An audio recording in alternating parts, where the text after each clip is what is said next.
আজকে একটা মজার এক্সপেরিয়েন্স শেয়ার করি। আমি যখন ফ্রিল্যান্সিং এর জন্য স্কিল শিখতেছিলাম, তখন আমার সাথে স্ক্যাম হয়েছিল। আমি একটা কোর্স করছিলাম যেটা তখন প্রাইস ছিল ৳৭,০০০ অ্যান্ড আমি ব্ল্যাক ফ্রাইডে অফারে কাইন্ড অফ ৳৫,০০০ বা ৳৪,০০০ ওইটা পারচেজ করছিলাম। ওই কোর্সের মধ্যে বলা হয়েছিল যে অনেক ধরনের স্কিল শিখানো হবে অ্যান্ড হাজার হাজার ডলার ইনকাম করার আশায় ওই কোর্সটা পারচেজ করি। অ্যান্ড দেন ওইখানে দেখি যে কিছু অনলাইন টুলের মধ্যে জাস্ট সিম্পল কিছু ট্রিক্স দেখায়া পুরা কোর্সটা কভার করা হয়েছে। আল্টিমেটলি এখান থেকে আমি কয়েকটা স্কিলের নাম আর মার্কেট প্লেসের নাম ছাড়া আর কিছুই শিখতে পারিনি। আমরা যখন শুরু করছিলাম ওইটা অনেক আগে ছিল, যখন রিসোর্সেস কম ছিল, মানুষ খুব বেশি বুঝতো না, নলেজ কম ছিল। এখন অনেক রিসোর্সেস আছে, অনেক মানুষ ফ্রিল্যান্সিং নিয়ে জানে।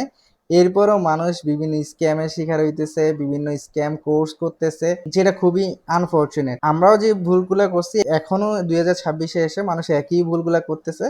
মানুষ এখনো ভ্যালিডেশন করতেছে না। একটা জিনিস পারচেজ করার আগে সেই জিনিসটা কেমন ওইটা সম্পর্কে কোনো খোঁজ খবর নিচ্ছে না, দেন পারচেজ করার পর সেটা নিয়ে আফসোস করতেছে। এই জন্য আগে কোনো কোর্স বা ওয়ার্কশপে ঢোকার আগে যিনি করাচ্ছে ওনার সম্পর্কে একটু ভালোভাবে খোঁজ খবর নেন, ওনারা প্রিভিয়াস স্টুডেন্টদের সাথে একটু কথা বলে নেন, রিভিউগুলো চেক করে নেন, আউটলাইনটা চেক করে নেন, আউটলাইন কি আদৌ আছে কিনা ওইটাও একটু দেখে নেন।